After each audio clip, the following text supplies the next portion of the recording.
Vous ne croirez pas ce que l'Amérique vient de faire. Après des années d'avertissements et de négociations en coulisses, le président Trump a enfin fait un mouvement qui secoue les fondements même du commerce mondial.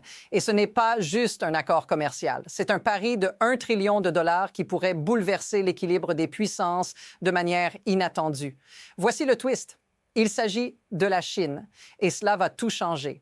Mais il y a encore plus. Le pari de l'Amérique pour sécuriser son avenir fait que les plus grandes superpuissances du monde observent et personne n'est prêt pour les conséquences.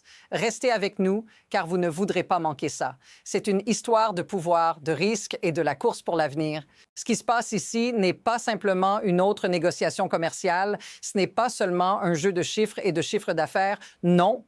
Ce qui est en train de se dérouler, c'est une partie d'un plan beaucoup plus vaste. Un plan où la Chine et la domination des États-Unis sur la chaîne d'approvisionnement mondiale sont au centre. Mais attendez, ce n'est pas tout. Ce qui se cache derrière cette manœuvre n'est pas ce que vous pensez. C'est une décision qui pourrait redéfinir le rapport de force mondiale. Il ne s'agit pas seulement de faire pression sur la Chine, c'est de repenser la manière dont les nations échangent, coopèrent et surtout se battent pour les ressources. Le pari de l'Amérique a des répercussions bien au-delà des accords commerciaux. Pourquoi cela vous concerne-t-il? Parce qu'il pourrait affecter non seulement les grandes puissances, mais aussi des millions de travailleurs et d'entreprises du monde entier. Le monde entier se trouve à un carrefour et la direction que prendra ce mouvement déterminera qui dominera les prochaines décennies. Mais ici, il y a une question que vous devez vous poser. Que se passe-t-il si ce n'est qu'un début? Et que faire si le seul facteur limitant de l'Amérique est l'inaction des autres puissances mondiales? Voici la vérité. Ce que les États-Unis ont mis en place va bien plus loin que ce que beaucoup veulent admettre. Le plan d'acquisition de ressources stratégiques, en particulier dans le domaine des semi-conducteurs, n'est pas seulement un coup de génie commercial. C'est une décision qui se base sur une réalité que peu d'entre nous veulent vraiment voir. L'Amérique a mis en place une stratégie pour se libérer de la dépendance à la Chine. Prenez par exemple l'accord avec Taïwan, un investissement de 250 milliards de dollars pour développer les semi-conducteurs sur le sol américain. Vous l'avez bien entendu, 250 milliards de dollars pour transformer complètement le paysage industriel américain. Et vous savez, ce qui est surprenant, c'est que la Chine, de l'autre côté, enchaîne ses propres mouvements dans l'ombre. Mais ce que l'on ne vous dit pas, c'est qu'un tel investissement pourrait changer la donne à jamais. Maintenant, voici où ça devient intéressant. Qu'est-ce qu'on n'a pas encore vu dans cette équation? Quel rôle exactement la Chine joue-t-elle dans cette dynamique mondiale? Alors, imaginez ceci. Ce que nous voyons aujourd'hui n'est pas un simple désaccord entre deux grandes puissances. C'est l'escalade d'une guerre économique à grande échelle et cela va beaucoup plus loin qu'un simple jeu de tarifs et d'investissements. En réalité, ce que nous observons, c'est la montée d'un nouveau type de guerre. Une guerre pour l'accès aux ressources et au contrôle des chaînes d'approvisionnement stratégiques. Rappelez-vous de l'histoire. Après la Seconde Guerre mondiale, les États-Unis étaient les protecteurs des routes commerciales mondiales. Les océans étaient sous leur contrôle. Mais aujourd'hui, avec l'Arctique qui se réchauffe et les nouvelles routes maritimes qui s'ouvrent, l'accès à ces passages devient de plus en plus stratégique. Et la Chine, bien sûr, a des vues sur ces mêmes zones. Ce qui était un sujet d'inquiétude pendant des décennies est maintenant devenu une normalité.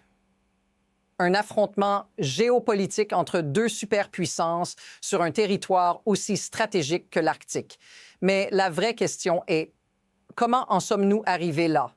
Et qui, en fin de compte, paiera le prix de cette escalade? Ce qui se cache derrière ces négociations va bien plus loin qu'un simple jeu de mots ou de stratégie commerciale. C'est un conflit de valeurs en plein cœur de la mondialisation. Prenez l'exemple de l'accord sur les semi-conducteurs avec Taïwan. Le gouvernement américain a mis sur la table 250 milliards de dollars pour transformer sa propre infrastructure industrielle. Mais derrière cette décision se cache quelque chose d'encore plus dérangeant. Regardez la contradiction flagrante ici. Pendant que les États-Unis investissent massivement pour ramener la production sur leur sol, la Chine continue d'exploiter ses chaînes d'approvisionnement mondiales. Mais voilà la révélation. Pendant que la Chine contrôle une partie vitale de l'approvisionnement mondial, les États-Unis prennent des mesures radicales pour restaurer leur autonomie. Et cela, mes amis, change complètement la perception de ce qui se joue. Les États-Unis ne se battent pas simplement pour des accords commerciaux. Ils se battent pour leur survie stratégique. Voilà ce que la Chine n'a pas vu venir. Un réveil économique, une nation prête à reprendre le contrôle. Et voici où ça devient vraiment intense. D'un côté, vous avez les États-Unis qui, pour la première fois depuis des décennies, reprennent le contrôle de leur production industrielle. Mais d'un autre côté, la Chine qui ne veut absolument pas perdre sa position dominante dans le marché mondial. Ce qui semblait être un jeu de négociation commerciale se transforme rapidement en une course contre la montre. L'Amérique vient de frapper fort, mais en même temps, des hauts développements inquiétants se multiplient dans l'ombre. L'attaque contre les chaînes d'approvisionnement chinoises ne fait que commencer. L'arsenal de sanctions et de tarifs est déjà en place, mais que se passe-t-il si cela déborde dans d'autres secteurs? Que se passe-t-il si cela s'intensifie à un point où la Chine n'a plus le choix que de réagir de manière drastique? Les discussions se multiplient. Les tensions augmentent. Et plus ça dure, plus la situation devient difficile à contrôler. Mais voici la vraie question. Qu'est-ce qui se passera si cela continue? Mais parlons un instant de vous, du quotidien. Ce n'est pas juste une bataille pour des chiffres ou des accords. Ce sont des vies réelles qui seront affectées par cette escalade, parce que ces décisions stratégiques, ces grands mouvements géopolitiques, ce sont vous, les travailleurs, les petites entreprises, les consommateurs, qui en subissez les conséquences. Vous pensez que ce genre de crise est loin de vous? Détrompez-vous. Les chaînes d'approvisionnement perturbées, les hausses de prix, les pénuries de produits essentiels, tout ça a un impact direct sur vous. Les semi-conducteurs qui sont au cœur de cette guerre sont présents dans presque tout ce que nous utilisons au quotidien. Vos téléphones, vos voitures, vos appareils médicaux.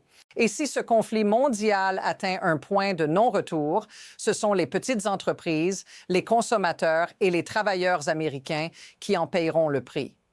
Imaginez ce que cela pourrait signifier pour les emplois, les prix et la sécurité économique de millions de personnes à travers le monde. Si vous vous reconnaissez dans cette situation, dites-le dans les commentaires. La réalité, c'est que cette bataille ne se joue pas seulement à Washington ou à Pékin, elle se joue dans chaque foyer, chaque entreprise. Maintenant, ne vous laissez pas tromper par l'énervement ou la colère qui alimente cette situation.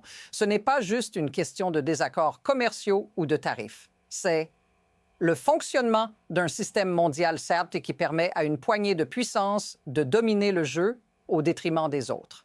Pourquoi l'Amérique est-elle obligée de se battre si fort pour remettre en place ses chaînes de production, ses semi-conducteurs et même ses industries pharmaceutiques? Parce qu'il y a un mécanisme en place qui a permis à des nations comme la Chine d'accumuler des pouvoirs démesurés grâce à leur contrôle des ressources et des biens essentiels. Et tant que ce système de dépendance perdure, les grandes puissances joueront leurs cartes en toute impunité.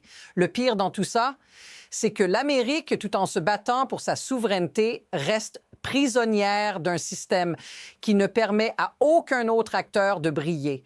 Ce n'est pas une guerre commerciale, c'est une guerre de système.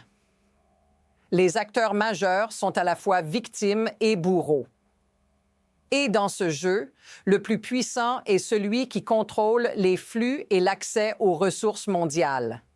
Mais ce mécanisme qui favorise certains à l'échelle mondiale finit par se retourner contre eux. Alors, à ce point du récit, il y a deux chemins possibles. L'un d'eux mène à une réconciliation, une sorte d'accord au sommet où les États-Unis, la Chine et l'Europe trouvent un terrain d'entente. Les tensions s'apaisent, le commerce reprend et les chaînes d'approvisionnement sont rétablies. Les investissements reviennent et l'Amérique sécurise ses ressources tout en permettant aux autres puissances de continuer leur croissance.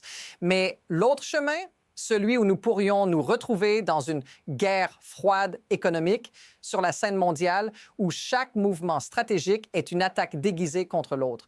Si la Chine et les États-Unis ne trouvent pas un moyen de coopérer, les conséquences seront mondiales, une fracture entre deux blocs commerciaux, chacun se battant pour son propre contrôle des ressources et des technologies. Le plus inquiétant, personne ne sait vraiment quelle direction prendra ce conflit. Les signes sont là. Mais chaque décision pourrait faire basculer la situation. Le prochain mouvement des grandes puissances mondiales déterminera la trajectoire globale pour les années à venir. Voici l'élément clé qui résume tout ça. La dépendance économique et la domination géopolitique ne peuvent plus être ignorées. Les États-Unis sont en train de reprendre le contrôle, mais la question reste, à quel prix?